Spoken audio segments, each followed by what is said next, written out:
Assalamualaikum warahmatullahi wabarakatuh. Perkenalkan, nama saya Nursalsa Bila Ederma dengan NIM 205091.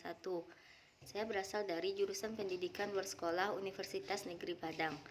Nah, tujuan saya membuat video ini yaitu untuk memenuhi salah satu tugas praktek mata kuliah media dan bahan ajar PLS, yaitu tentang media internet. Yang mana dosen pemumpunya yaitu Ibu Dr. Syuraini MPD dan Ibu Zahratul Azizah MPD. Pada pertemuan kali ini saya mengambil judul yaitu peran PKBM dalam pemberdayaan masyarakat. A. Pengertian PKBM.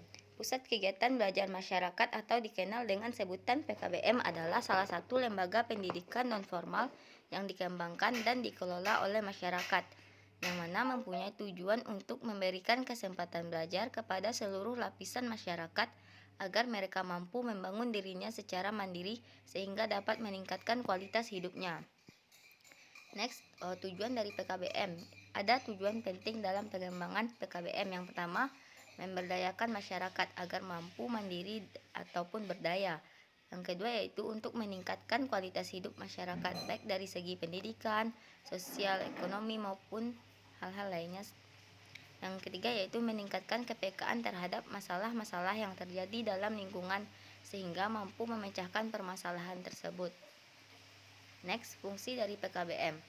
Yang pertama yaitu tempat masyarakat belajar atau learning city, di mana PKBM ini merupakan tempat masyarakat memperoleh berbagai ilmu pengetahuan dan bermacam-macam ragam keterampilan fungsional sesuai dengan kebutuhan warga belajarnya, sehingga masyarakat dapat berdaya dalam meningkatkan kualitas hidup dan kehidupannya.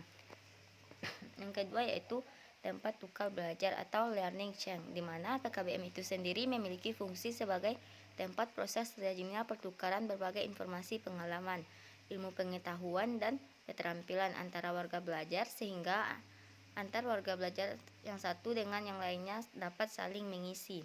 Yang ketiga yaitu pusat pengetahuan dan informasi atau perpustakaan masyarakat. Sebagai perpustakaan masyarakat, PKBM ini harus mampu berfungsi sebagai bank informasi.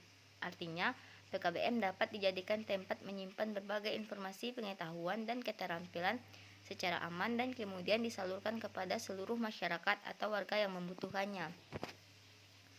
Yang keempat, pengelola dengan sumber belajar dan warga belajar serta dengan tokoh masyarakat dengan berbagai lembaga seperti pemerintah dan swasta dan lain sebagainya. Yang kelima yaitu Pusat Penelitian Masyarakat atau Community Research Center, di mana terutama dalam pendidikan nonformal. Pada bagian ini PKBM berfungsi sebagai pusat pengkaji studi riset bagi pengembangan model-model pendidikan nonformal pada tingkat kecamatan ataupun kabupaten. Next, PKBM dalam pemberdayaan masyarakat. Nah, PKBM dalam pemberdayaan masyarakat ini berkontribusi dalam lebih jelas dapat dilihat dari definisi dan hakikat dari PKBM itu sendiri, yang mana definisinya telah diuraikan nampak adanya beberapa kesamaan peran PKBM sebagai pendidikan nonformal dan pendidikan sosial dalam memberdayakan masyarakat. Peran pusat kegiatan belajar masyarakat, PKBM tidak hanya saja mengubah individu, tetapi juga kelompok, organisasi, dan masyarakat. PKBM bagian dari pendidikan nonformal. Secara proses pemberdayaan mengandung arti luas, yakni mencakup peningkatan pengetahuan, sikap, keterampilan, dan pengembangan maupun lainnya ke arah kemandirian hidup. Nah, selain itu, PKBM itu sendiri merupakan proses pemberdayaan di dalamnya meliputi peningkatan dan perubahan sumber daya manusia sehingga mampu membangun masyarakat dan lingkungannya. Nah, sekian presentasi dari saya. Jika ada kata yang salah, mohon dimaafkan. Assalamualaikum warahmatullahi wabarakatuh.